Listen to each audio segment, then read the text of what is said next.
बिस्मिल्लाहिर्रहमानिर्रहीम। अस्सलाम वालेकुम। 9th क्लास बच्चों, आज का जो सा आप लोगों का हम लोगों ने न्यू चैप्टर स्टार्ट करना है, चैप्टर नंबर 5।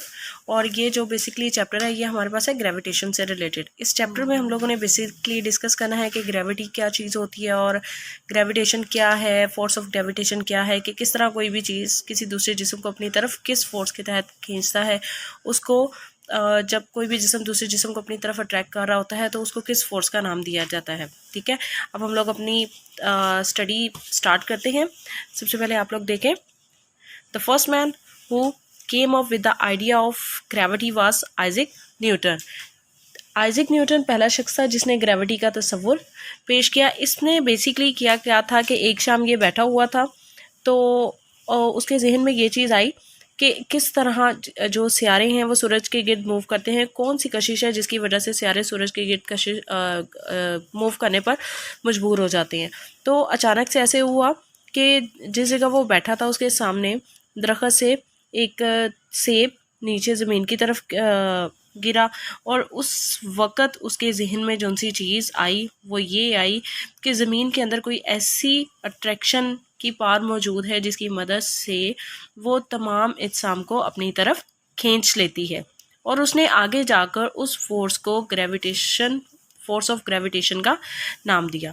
अब हम लोगों ने बेसिकली, क्योंकि हमारे पास ये चैप्टर है द फोर्स ऑफ ग्रेविटेशन से रिलेटेड है, तो हम लोगों ने इसको डिस्कस करना है। देखिए, on the basic of his observation, अपने मुशाहिदात की बिना पर Newton concluded that the force which causes an apple to fall on the earth and the force which keeps the moon in its orbit are of the same nature।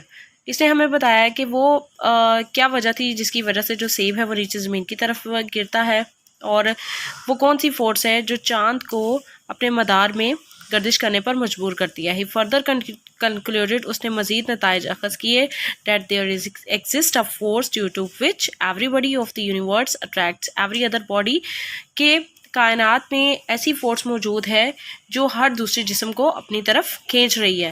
He name this force the force of gravitation, और उसने इस force को gravitation की force का नाम दिया। अब जो बेसिकली हमारे पास टॉपिक आ रहा है वो हमारे पास आ रहा है law of gravitation. Law of gravitation को हम लोगों ने डिस्कस करना है। हम लोग देखते हैं, according to Newton's law of universal gravitation, everybody in the universe attracts every other body with a force which is directly proportional to the product of their masses and inversely proportional to the square of the distance between their centers। कायनात में मौजूद हर जिस्म दूसरे जिस्म को एक ऐसी force से अपनी जानिब खींचता है जो इनके मैसेज के हासिले ज़रब के डायरेक्टली प्रोपोर्शनल और इनके मराकज़ के दरमियान फासले के मुरब्बा के बिलक्स मुतनासिब होता है, मतलब इन्वर्सली प्रोपोर्शनल होता है। उसके बाद हम लोग इसकी डेरिवेशन देखते हैं। देखिए, नीचे यहाँ पर हमारे पास है, consider two bodies of message m1 and m2। हमारे पास टू बॉडीज़ है, मैसेज m1 जो है वो फर्स्ट बॉडी होगी और जो m2 है वो हमारे पास सेकेंड बॉडी होगी। The distance between the centre of message is d, कि उन दोनों के दरमियान जो डिस्टेंस है उसको d से रिप्रेजेंट किया गया है। अगर आप लोग नीचे डायग्राम में देखो तो हमारे पास दो स्फीयर्स बने हुए हैं, एक m1 है और एक m2 है। ये जो से ये हमारे पास मैसेज है और इनके दरमियान जो सा डिस्टेंस है नीचे हमारे पास इसको d से रिप्रेजेंट किया गया है, और एक ऐसी फोर्स है जिसकी मदद से ये दोनों एक दूसरे को अपनी तरफ खींच रहे हैं। ग्रेविटेशन के कानून के मुताबिक ग्रेविटेशनल फोर्स की कशिश की फोर्स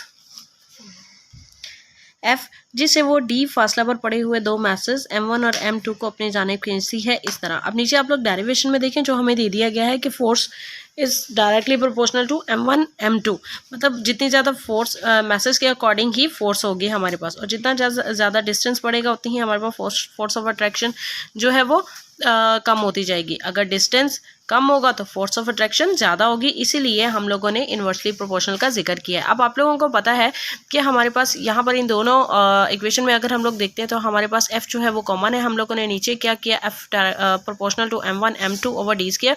आप लोगों को पता है कि इन फिजिक्स हम लोग प्रोपोर्शनैलिटी को नहीं छोड़ते, हम लोगों ने प्रोपोर्शनैलिटी की जगह पर यहाँ पर g कांस्टेंट लगा दिया है, f is equal to g m1 m2। अब नीचे हम लोग देखते हैं कि g बेसिकली है क्या हमारे पास, यहाँ g एक कांस्टेंट है जिसे ग्रेविटेशनल कांस्टेंट कहते हैं।